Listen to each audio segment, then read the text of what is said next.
ഇന്നേ ദിവസം കർത്താവ് നമുക്ക് തരുന്ന വചനം നമ്മുടെ എല്ലാവരുടെ ജീവിതങ്ങളിൽ നമുക്ക് ആവശ്യമായ ഒരു വചനമാണ് കേട്ടോ. അതുകൊണ്ട് തന്നെ ഈ ശുശ്രൂഷയുടെ അവസാനം വരെ പങ്കെടുക്കണം, നിങ്ങളെ പ്രത്യേകം ഓർപ്പിക്കണം. മാത്രമല്ല, ഈ ശുശ്രൂഷ നിങ്ങൾക്ക് ഒരു അനുഗ്രഹപ്രദമായി ഉണ്ടെങ്കിൽ മാത്രം നിങ്ങൾ ഈ ശുശ്രൂഷ നിങ്ങളുടെ ഫ്രണ്ട്സിനും റിലേറ്റീവ്സിനും പരിചയമുള്ള എല്ലാവരിലേക്കും ഷെയർ ചെയ്ത് കൊടുക്കണം. ഒപ്പം തന്നെ സ്റ്റാറ്റസ് ആക്കാനും മറന്നു പോകരുത്. നിങ്ങളുടെ സ്റ്റാറ്റസ് ഓരോ വ്യക്തികൾ കാണുമ്പോൾ അതിൽ ദൈവം നിങ്ങൾക്ക് വെച്ചിരിക്കുന്ന വലിയ അനുഗ്രഹമുണ്ട്, പ്രതിഫലമുണ്ട്. അതുകൊണ്ട് പ്രിയപ്പെട്ടവരെ, എല്ലാവരുടെയൊക്കെ ഈ ശുശ്രൂഷ ഷെയർ ചെയ്ത് കൊടുക്കുക. ഇന്നത്തെ ശുശ്രൂഷയിലേക്ക് നമ്മൾ പ്രവേശിക്കുകയാണ്.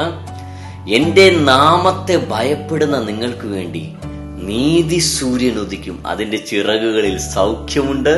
തൊഴുത്തിൽ നിന്ന് വരുന്ന പശുക്കുട്ടി എന്ന പോലെ നിങ്ങൾ തുള്ളിച്ചാടും. മലാക്കി പ്രവാചന പുസ്തകം 4-ാം അധ്യായം 2-ാം തിരുവചനം.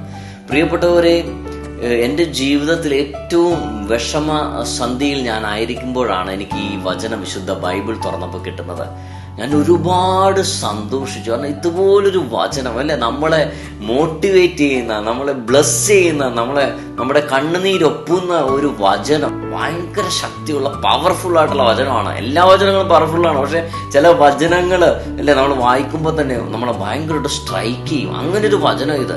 എന്റെ നാമത്തെ ഭയപ്പെടുന്ന നിങ്ങൾക്ക് വേണ്ടി നീതി സൂര്യൻ ഉദിക്കും. പ്രിയപ്പെട്ടവരെ, മറ്റുള്ളവര് നമ്മളെ തെറ്റിദ്ധരിക്കുമ്പോൾ, പഴി പറയുമ്പോൾ, കുറ്റപ്പെടുത്തുമ്പോൾ, മാറ്റി നിർത്തുമ്പോൾ, ഒരു പക്ഷെ നമ്മളൊന്നും ചെയ്തിട്ടുണ്ടാവില്ല, നീതി ന്യായവും സത്യവും എല്ലാം നമ്മുടെ ഭാഗത്തായിരിക്കാം. പക്ഷെ അതൊന്നും വകവയ്ക്കാതെ എല്ലാവരുടെ മുമ്പിൽ നമ്മളെ അപമാനിക്കുമ്പോൾ, നമ്മളെ മാറ്റി നിർത്തുമ്പോൾ, കളിയാക്കുമ്പോൾ, മറ്റുള്ളവരുടെ മുമ്പിൽ നമ്മൾ പരിഹസിക്കപ്പെടുമ്പോൾ, നമ്മുടെ സൽപ്പേര് പോലും കളങ്കപ്പെടുമ്പോൾ, അവിടെ കർത്താവ് പറയാണ്, നീ എന്നെ ഭയപ്പെടുന്ന വ്യക്തിയാണോ, നീ എന്നെ ആശ്രയിക്കുന്ന വ്യക്തിയാണോ? കർത്താവ് പറയാണ്, നീതി സൂര്യൻ ഉദിക്കും. എന്നിട്ട് പറയാണ്, അതിന്റെ ചിറകുകളിൽ സൗഖ്യമുണ്ട്. അടുത്ത വാക്കോടെ എന്നെ ഭയങ്കരമായിട്ട് സ്ട്രൈക്ക് ചെയ്തത്, തൊഴുത്തിൽ നിന്ന് വരുന്ന പശുക്കുട്ടി എന്ന പോലെ നിങ്ങൾ തുള്ളിച്ചാടും. എന്താണ് തൊഴുത്തിൽ നിന്ന് വരുന്ന പശുക്കുട്ടിയുടെ ഒരു പ്രത്യേകത?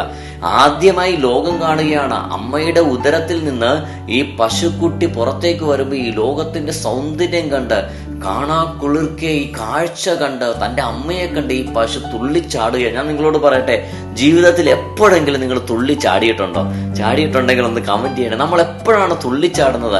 നമ്മുടെ സന്തോഷത്തിന്റെ മൂർധന്യാവസ്ഥയിൽ നമ്മൾ എത്തുമ്പോഴാണ് ഒരു മനുഷ്യൻ തുള്ളിച്ചാടുന്നത്, അല്ലെ? മലാക്കി പ്രവാചന പുസ്തകം 4-ാം അധ്യായം 2-ാം തിരുവചനം. നമ്മുടെ എല്ലാവരുടെയും ജീവിതങ്ങൾ അനുഗ്രഹമായി മാറട്ടെ, അഭിഷേകമായി മാറട്ടെ. കർത്താവ് എല്ലാവരെയും സമൃദ്ധമായി അനുഗ്രഹിക്കട്ടെ. ആമേൻ.